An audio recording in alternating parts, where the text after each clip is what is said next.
ಪ್ರೀತಿಯುಳ್ಳ ದೇವಜನರೇ, ನಿಮ್ಮೆಲ್ಲರಿಗೂ ಯೇಸು ಕ್ರಿಸ್ತನ ಶ್ರೇಷ್ಠವಾದ ನಾಮದಲ್ಲಿ ವಂದನೆಗಳು. ಶಾಲೋಮ್, ನಿಮಗೆ ಸಮಾಧಾನವಾಗಲಿ. ಈ ದಿನ ದೇವರ ವಾಕ್ಯದ ಧ್ಯಾನಕ್ಕಾಗಿರುವಂಥ ವಿಷಯ, ನಿಜವಾದ ಸಂತೋಷ ಎಲ್ಲಿ ದೊರಕುವುದು.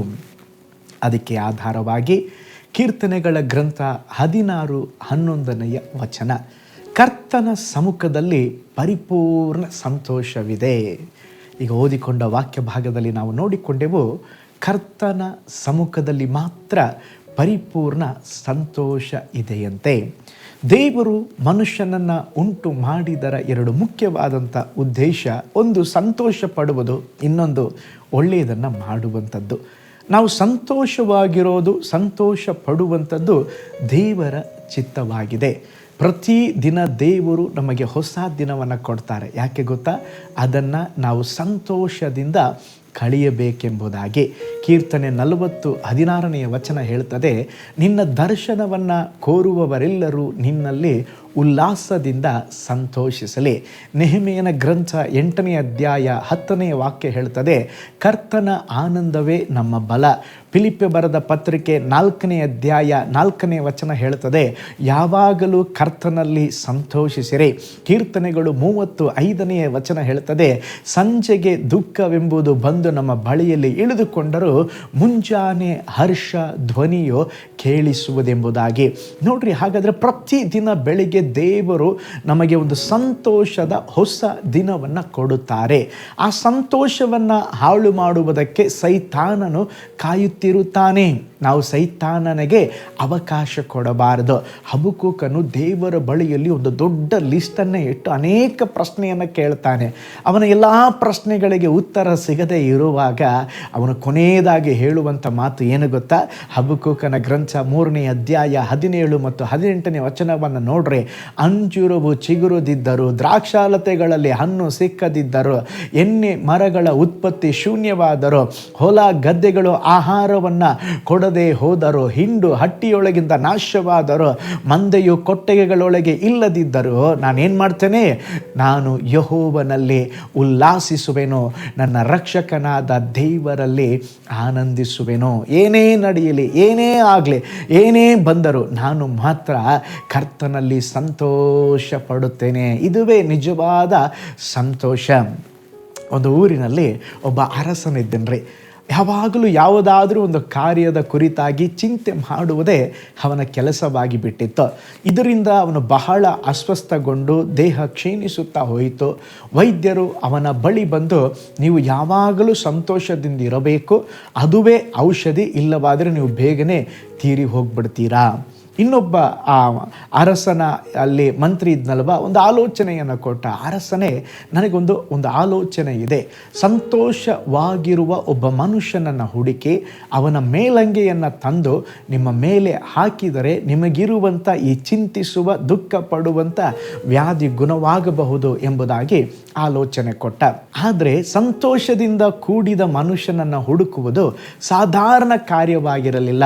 ಲೋಕದ ಎಲ್ಲೆಲ್ಲಿಯೂ ದುಃಖ ಚಿಂತೆಗಳೇ ತುಂಬಿರುವಾಗ ಸೈನಿಕರು 4 ದಿಕ್ಕುಗಳಲ್ಲಿಯೂ ಸಂತೋಷದಿಂದ ಕೂಡಿದ ಮನುಷ್ಯನನ್ನು ಹುಡುಕಲಿಕ್ಕೆ ಆರಂಭಿಸಿದರು.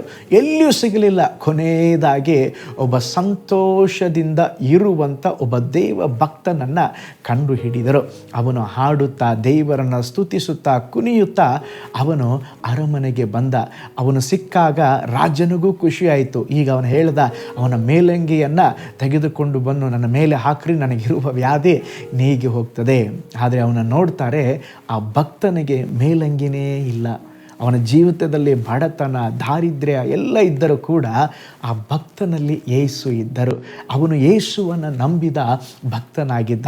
ಯಾವಾಗ ಯೇಸು ಅವನೊಳಗಿದ್ದರೋ ಅವನ ಸಂತೋಷವನ್ನು ಯಾವುದೇ ಪರಿಸ್ಥಿತಿ ಹಾಳುಗೆಡುವಲಿಕ್ಕೆ ಬಿಡಲಿಲ್ಲ. ಆಗ ಈ ಭಕ್ತನು ಹೇಳಿದ, ಅರಸನೇ, ನನಗೆ ಅಂಗಿ ಇದೆಯೋ ಇಲ್ಲವೋ, ಮೇಲಂಗಿ ಇದೆಯೋ ಇಲ್ಲವೋ, ಆದರೆ ನನ್ನ ಈ ಸಂತೋಷಕ್ಕೆ ಕಾರಣ ಯೇಸು ಸ್ವಾಮಿ. ಅವರನ್ನು ನೀವು ಸಹ ತಿಳಿದುಕೊಳ್ಳ್ರಿ, ನಿಮಗೂ ಸಂತೋಷ ಸಿಗುತ್ತದೆ. ಪ್ರೀತಿ ಉಳ್ಳ ದೇವ ಜನರೇ, ಈ ಲೋಕದಲ್ಲಿ ಸಂತೋಷ ಎಲ್ಲಿ ಸಿಗುವುದಿಲ್ಲ. ಸಮಾಧಾನ ಹಾಳುಗೆಡುವುದಕ್ಕೆ ಸಾವಿರಾರು ಮಾರ್ಗ ಇದ್ದರೂ ಕೂಡ ಸಂತೋಷ ಸಮಾಧಾನವನ್ನು ಕೊಡಲಿಕ್ಕೆ ಒಂದೇ ಒಂದು ಮಾರ್ಗ, ಯೇಸು ಸ್ವಾಮಿ ಮಾತ್ರ. ಆ ನಿಜವಾದ ಸಮಾಧಾನ, ಸಂತೋಷವನ್ನು ಕೊಡಲು ಯೇಸು ಸ್ವಾಮಿ ಈ ಲೋಕಕ್ಕೆ ಬಂದರು. ಪ್ರೀತಿ ಉಳ್ಳ ದೇವಜನರೇ, ನಿಜವಾದ ಸಂತೋಷ ಯೇಸುವಿನಲ್ಲಿ ಮಾತ್ರ.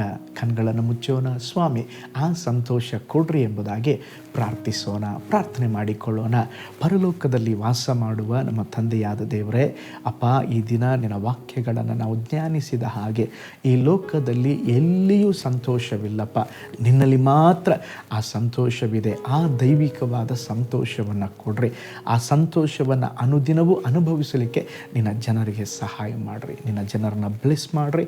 ಈ ದಿವಸ ಮಾಡುವ ಕೈ ಪ್ರಯಾಸಗಳು, ಕೆಲಸಗಳು, ಹೋಗುವಾಗ ಬರುವಾಗ ನಿನ್ನ ದೈವಿಕ ಆಶೀರ್ವಾದ ನಿನ್ನ ಜನರೊಂದಿಗೆ ಇರಲಿ. ಬ್ಲೆಸ್ ಮಾಡಿರಿ. ನಮ್ಮ ಪ್ರಾರ್ಥನೆ ಕೇಳಿದ ಪ್ರೀತಿಗಾಗಿ ಸ್ತೋತ್ರ, ಯೇಸುವಿನ ಹೆಸರಿನಲ್ಲಿ ತಂದೆಯೇ, ಆಮೇನ್, ಆಮೇನ್. Price lord. ಪ್ರೀತಿಯುಳ್ಳ ದೇವಜನರೇ, ಹಾಗಾದರೆ ಯೇಸುವಿನಲ್ಲಿ ಮಾತ್ರ ನಮಗೆ ನಿಜವಾದ ಸಂತೋಷ ಸಿಗುವಂಥದ್ದಾಗಿದೆ. ಆ ಸಂತೋಷವನ್ನು ಹುಡುಕಿಕೊಂಡು ಅಲ್ಲಿ ಇಲ್ಲಿ ಹೋಗಬೇಡ್ರಿ. ನಿಮ್ಮಲ್ಲೇ ಇರುವಂಥ, ನೀವಿರುವ ಸ್ಥಳದಲ್ಲಿ ಯೇಸುವೇ ಎಂಬುದಾಗಿ ಕರೆಯುವಾಗ ಅವರು ನಿಮ್ಮೊಳಗಡೆ ಬರುವಾಗ ನಿಮ್ಮ ಜೀವಿತದಲ್ಲಿ ಸಂತೋಷ ಸಿಗ್ತದೆ. ನಾಳೆ ಮತ್ತೊಂದು ದೈನಂದಿನ ಧ್ಯಾನದಲ್ಲಿ ನಾನು ನಿಮ್ಮನ್ನು ಸಂಧಿಸ್ತೇನೆ. ನಾನು ನಿಮ್ಮ ಪ್ರೀತಿಯ ಸೇವಕ pastor Paul Joy. God bless you all. ಕರ್ತನಲ್ಲಿ ಪ್ರಿಯರೇ, ಈ ಸಂದೇಶ ಮತ್ತು ಪ್ರಾರ್ಥನೆ ನಿಮಗೆ ಆಶೀರ್ವಾದಕರವಾಗಿದ್ದರೆ, ದೇವರು ನಿಮ್ಮನ್ನು ಪ್ರೇರೇಪಿಸಿದರೆ, ನಂಬಿಕೆಯಿಂದ ಸಾಗುವ ಈ ಸೇವೆಗೆ ನಿಮ್ಮ ಅಮೂಲ್ಯವಾದ ಕಾಣಿಕೆಯನ್ನು ಬಿತ್ತಿರಿ. ಪ್ರೀತಿಯ ದೇವಜನರೇ, ವಾಯ್ಸ್ ಆಫ್ ಹೋಪ್ ಮಿನಿಸ್ಟ್ರಿಯ ವತಿಯಿಂದ ಕೋರಮಂಗಲದಲ್ಲಿ ಪ್ರತಿ ಭಾನುವಾರ ಬೆಳಿಗ್ಗೆ 9:30ಕ್ಕೆ ಕನ್ನಡ ಆರಾಧನೆ ನಡೆಯುತ್ತಿದೆ. ಆತ್ಮಭರಿತವಾದ ಆರಾಧನೆ, ಮನಮುಟ್ಟುವ ಸಾಕ್ಷಿ, ಬಲಪಡಿಸುವ ದೇವ ಸಂದೇಶ. ಬನ್ನಿ, ನಮ್ಮೊಂದಿಗೆ ಭಾಗಿಯಾಗಿ ಕರ್ತನನ್ನು ಆರಾಧಿಸಿರಿ. ನೂತನ ತಿಂಗಳ ಆಶೀರ್ವಾದ ಕೂಟ ಪ್ರತಿ ತಿಂಗಳು ಮೊದಲ ದಿನ ಸಂಜೆ 7 ಗಂಟೆಗೆ. ಪ್ರತಿ ತಿಂಗಳು 2ನೇ ಶನಿವಾರ ಬಿಡುಗಡೆ ಉಪವಾಸ ಪ್ರಾರ್ಥನೆ ಕೂಟ ಬೆಳಿಗ್ಗೆ 10:30ಕ್ಕೆ. ನಿಮಗಾಗಿ ಪ್ರಾರ್ಥಿಸಬೇಕೆ? ನಿಮಗೆ ಯಾವುದಾದರೂ ಪ್ರಾರ್ಥನೆ ಮನವಿಗಳು ಇರುವುದಾದರೆ ಕೆಳಗಿನ ನಂಬರಿಗೆ ಕರೆ ಮಾಡಿ ಅಥವಾ ವಾಟ್ಸಪ್ ಮಾಡಿ. ಈ ಆತ್ಮಿಕ ಸಂದೇಶಗಳು ನಿಮಗೆ ಆಶೀರ್ವಾದಕರವಾಗಿದ್ದರೆ ಲೈಕ್ ಮಾಡಿರಿ. ಇಂಥ ಅದ್ಭುತ ಸಂದೇಶ ಪ್ರತಿದಿನ ನೋಡಲು ಬಯಸುವುದಾದರೆ ಸಬ್ಸ್ಕ್ರೈಬ್ ಮಾಡಿ ಹಾಗೂ ಇತರರೊಂದಿಗೆ ಶೇರ್ ಮಾಡಿರಿ.